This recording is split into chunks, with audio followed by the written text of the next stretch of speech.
in a short documentary. I think many of you in the class have seen it, The Edges of Legibility, on the kind of the Art21 webpage. Quote, "I like to play with language and making something either very, very legible or making something very, very opaque, and encouraging people to do the work of understanding it. It's really an invitation, come think with me." And so in that spirit of invitation and welcome, I want us to welcome again Camila Janan Rashid. Thank you for being with us. Thank you for having me. Yeah. So I'm hoping that maybe we could start by just, if you can share with us the story of your name. Oh yeah, I definitely can. So in like 1981, 1982, my dad converted to Islam. He changed his name to Kamal Salim Rashid. And I was the first daughter after my eldest brother.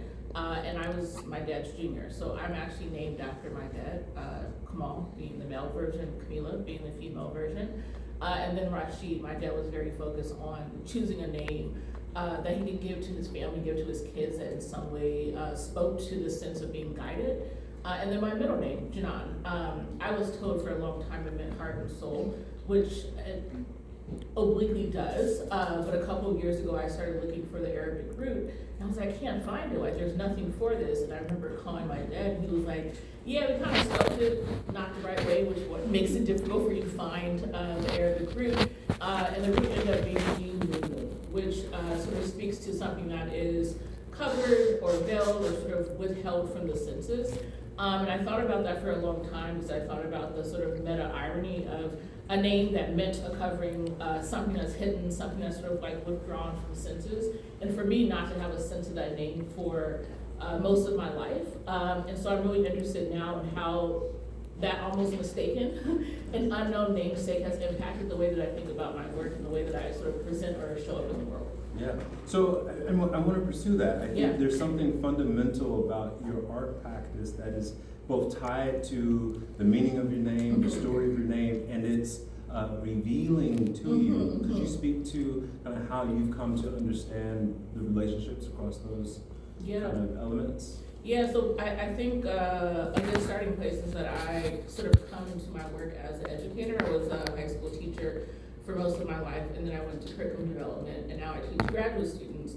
But what was always core in sort of my pedagogical approach is that I don't give students the answers, but I give them sort of a context or a scaffold to generatively sort of struggle. And so I think in a lot of ways, revelation is sort of like a generative struggle for a prophet or for someone.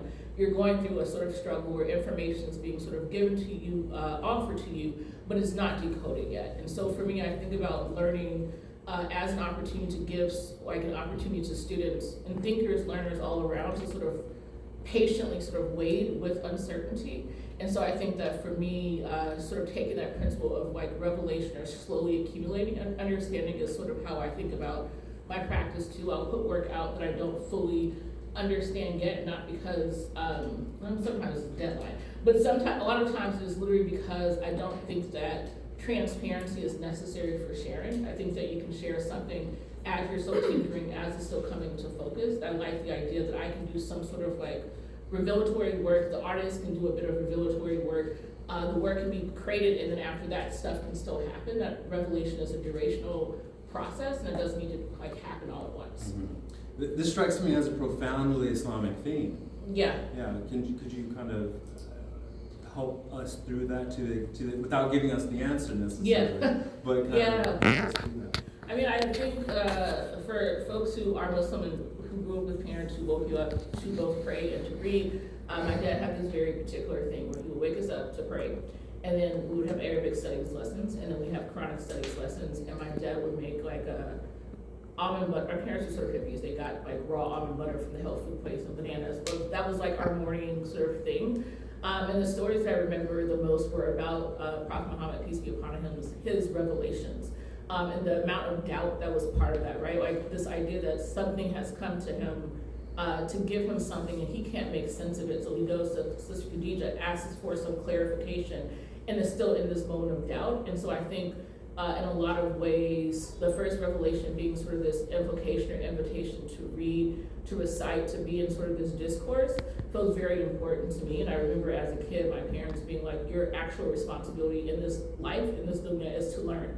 And so I think revelation for me, both in the context of a prophet or a student who's just like in class figuring stuff out, is a spiritual practice. It is a spiritual choice. It is a willingness or a disposition to be open in a certain way where you can receive information even if it doesn't make sense to you. Because I always think like, what if some of these prophets were like, it don't make any sense, keep it pushing, like they just carried on with their day. And I think this is sort of an important lesson for me around what do we do with uncertainty, or what do we do with something that's beyond our current state of comprehension. I mean, there's so much that you're saying in all of this, and I kind of want to slow us down. You said something along the lines of generative struggle. Generative struggle, and that's just ringing in my ears, echoing in my ears. And what I'm associating with that phrase is the Arabic term ijtihad, right? Which is a kind of exertion, an intellectual exertion, often used in association with kind of legal reasoning, right, in the Islamic tradition, but has also been used to describe the kinds of innovative thinking that the modern age requires of Muslims, right? And you know, not